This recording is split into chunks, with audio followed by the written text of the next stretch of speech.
joy or lust or anger, and every time you haven't got it right, you're one of us.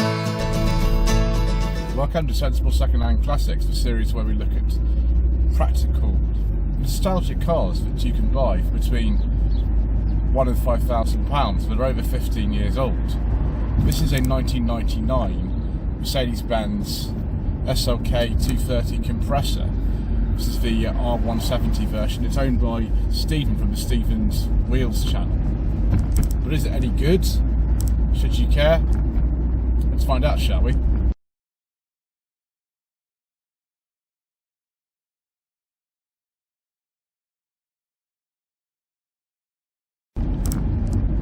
So the R170 SLK was launched in 1996. I'm driving it today with the roof down because that's the law even though in November in Britain. And it sort of supplanted the larger SL as a convertible in the Mercedes range, as well as things like the E-Class convertible and the CLK. The only engine available in this country until 2000 was this one, a 2.3 4-cylinder with a supercharger of 193 brake horsepower. When the facelift occurred in 2000, which was after this car was made, then more engines became available, such as a 2-litre 200 compressor with 163 horsepower.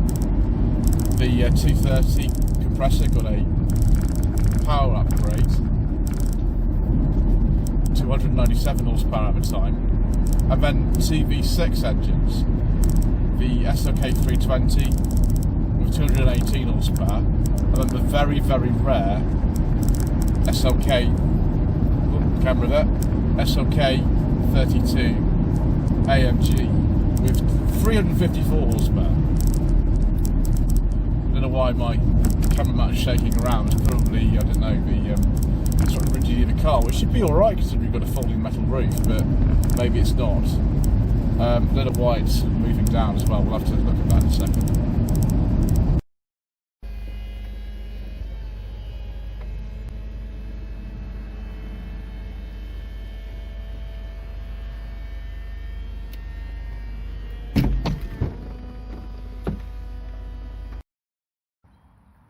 So let's take a look at this little SLK in a bit more detail.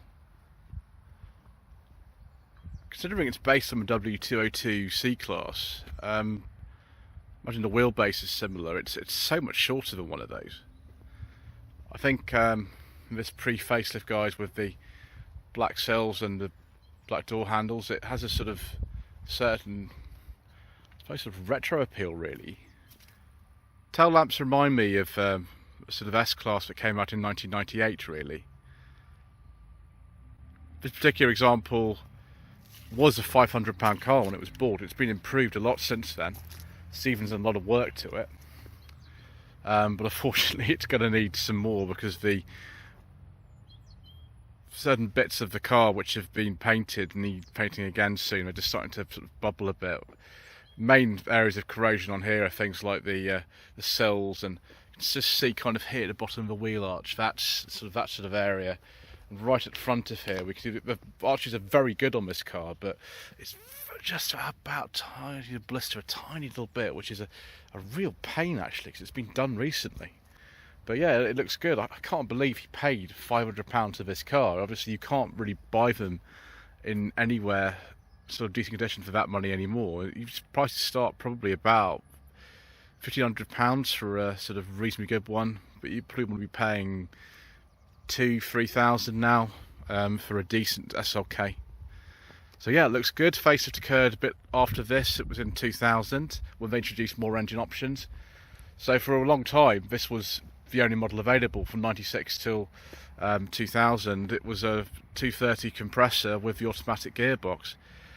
Stephen's also found some period correct 3-spoke Mercedes alloy wheels for this car, which I think look really good. Let's have a look at the interior, shall we, whilst we're here. Nice long door, so not too hard to get in and out of really.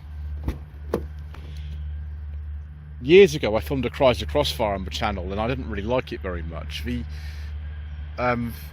Crossfire is based on the same platform as this, but I found the interior actually with Crossfire was a lot worse than this. There were some common elements to them, but this seems actually better made for some reason. I don't know why. So seat, I think that's as far as it goes back actually. I'm not that tall, I'm only 5'11". Apparently some people do have issues with kind of the fact that it doesn't go back far enough for them. That's fine for me, but you know, I'm not that tall. Cruise control stalk on the left, indicator and wiper stalk on the left as well, an old Mercedes thing.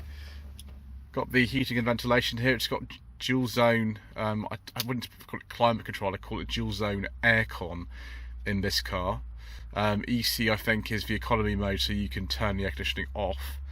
Got a little sort of thing for a sat nav and a microphone. The window switches are here. Got the electric mirrors there as well. Tiny little storage space for, I don't really know actually, I'm not sure what would fit in there.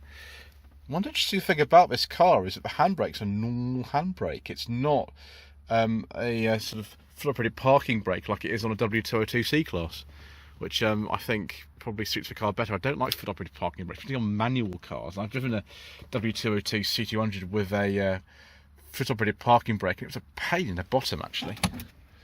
I wonder if my secret mission documents will go in the glove box. Let's have a look. Oh, no! What? Oh, come on. Rubbish. That's a shame, viewers. I was looking forward to that. Right, let's put the key in if I can do this with the wrong hand. Mercedes still use a really similar key system sort of today. I mean, on my mother's old 2017 S205 C-Class, you could take the start button out and put this key in. It was quite similar. There we go, to 105,000 miles, which is nothing for a car from 1999. Got a different stereo in here, which I understand why Stephen's put that in. Not much to say really. Dials are nice and clear. Classic sort of Mercedes look about everything. What's this here? Ooh, ooh, viewers.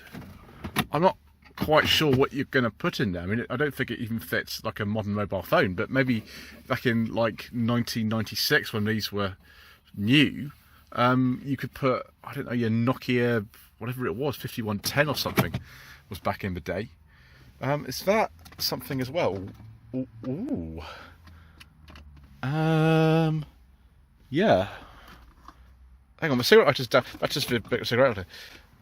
We don't have any cup holders in here, do we? Which, really, for the American market, wasn't that fun. You could get cup holders for these, but I think they were a very expensive option. Got a little place in here to put whatever you need. You could actually get some storage behind the seats as well, you can see there. I think this deflector here, this wind deflector, lives in a little bag there. On this car, I'm just going to leave that in there, actually. Yeah, there's some storage there if you can get something behind there. It's actually quite comfortable for such a small little car, this. There's the door pocket there for putting other stuff in here, because the glove box it's all right actually, but it's obviously better to have more space in a car that has no rear seats at all. So we got this automatic here, winter. I think S is just standard in this car rather than sport. I think it's just standard, like a lot of the older Mercedes. So yeah, what we ought to do now, viewers, actually, is see if we can get this roof down with this little switch just here. Let's see how it goes.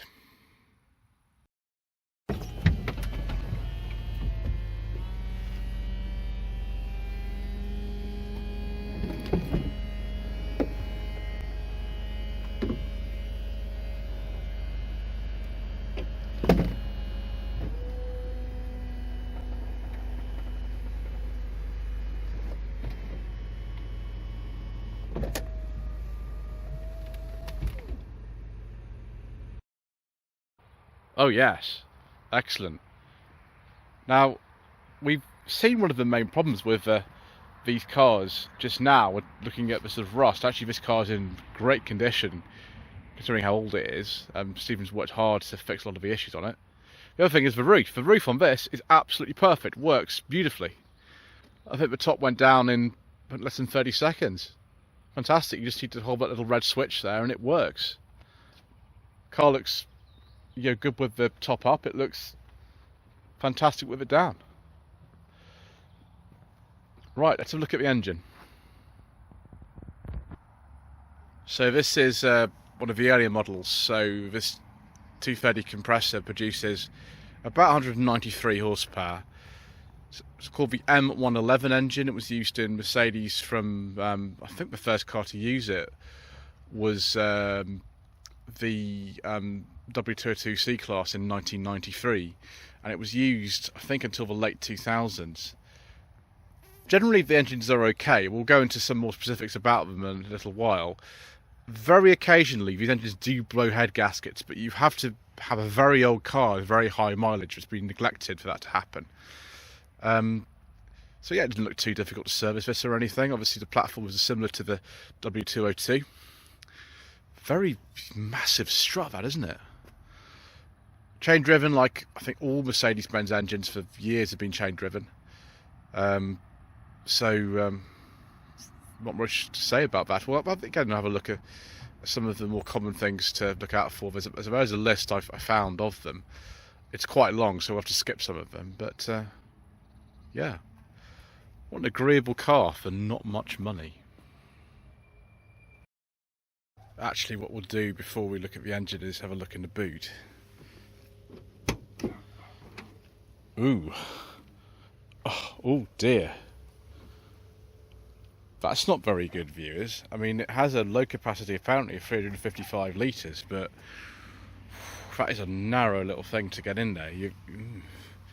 Yeah, you really want to unpack that car when the roof is up, don't you? Yeah, it's not so good, is it? I'll poke the camera inside here and see, but ooh, yeah. You have to leave stuff at home if you want to drive with the top down. Which is a bit of a shame, really. Oh well. I suppose that's a price you pay for style.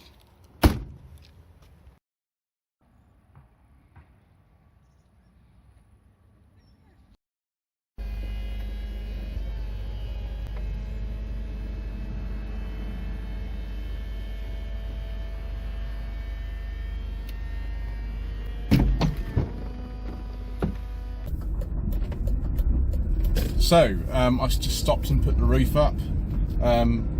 This might stop the camera wobbling around so much. My God, it's a massive difference.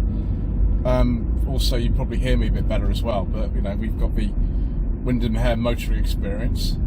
Steering in this car is strange. It's not as direct at all as you'd think, and that's a problem that shared with the Crossfire. It is a steering box in here, I think, rather than a rack and pinion system, and that means that this car is not really an out and out sports car, despite doing 0 to 60 in 7.3 seconds. You could get a manual actually later on after the facelift in these, but most of them you'll find will be automatic.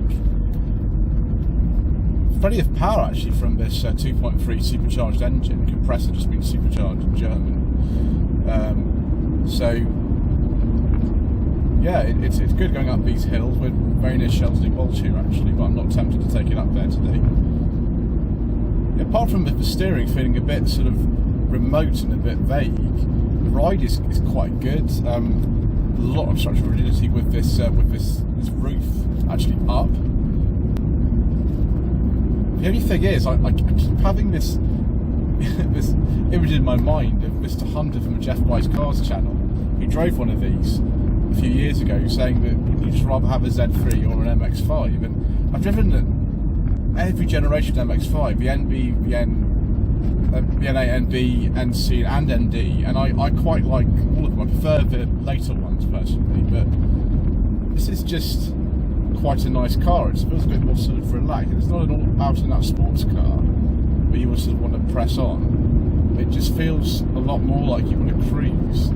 Having this folding metal roof makes it unique. None of the others at the time had that, not really until much later on, I think, with the RF model of the NC. But yeah, I quite like it. It drives a bit better than a C-Class, that's for sure. But yeah, but the steering would probably bother me a little bit. That's all I'll say.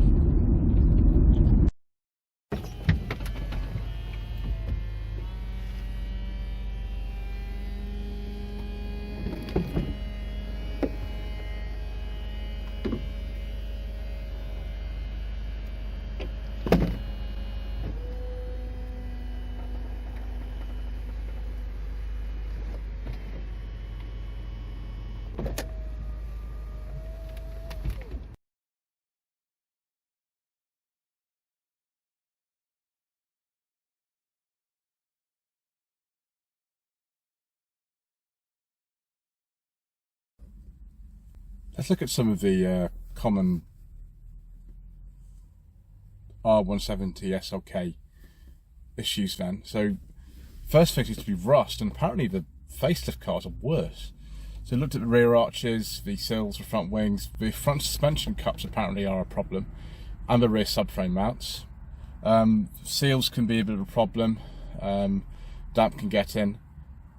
There are ECUs everywhere in this car, as you can imagine. There's one in the boot, there's one in the passenger footwell, they can go wrong. The Vario roof, which in this car works perfectly. Sort that out might be more than the car's worth, so just buy carefully. On the 4-cylinder engines, the 2 litre and the 2.3s, they can develop misfires and rattle at idle. The PCV nozzles can be blocked, and that can cause things like oil contamination for the mass airflow system of the supercharger. There's also the apparently to do with the cam magnet, which sometimes can cause the car to run quite rough. Yeah, PCV systems, when they go wrong, can go very, very wrong. I know that from experience with Volvos. Yeah, there's more actually than that, but we won't read all that because otherwise it will get a bit depressing. So should you buy one of these SLKs with your hard-earned budget of between £1,000 and £5,000? Well, you can look on various groups and things, and the site that I found those things are on Parker's to see what the issues are. But you can find one like this, and you spend a bit of money on it, like Stephen has. It can be a fantastic car. I quite like this. I'm not so sure about the steering. It's the same issue really with the Crossfire, but this is a much better car than a Crossfire. It's so much better. I just can't believe they sort of messed it up quite as badly as they did. I think it's a nice looking car, the Crossfire, but I'd rather have one of these personally. But anyway, thank you ever so much indeed once again for watching. Please don't forget to subscribe to the channel, like this video, leave a comment below, and we shall see you again soon for some more reasonably priced nostalgic motoring.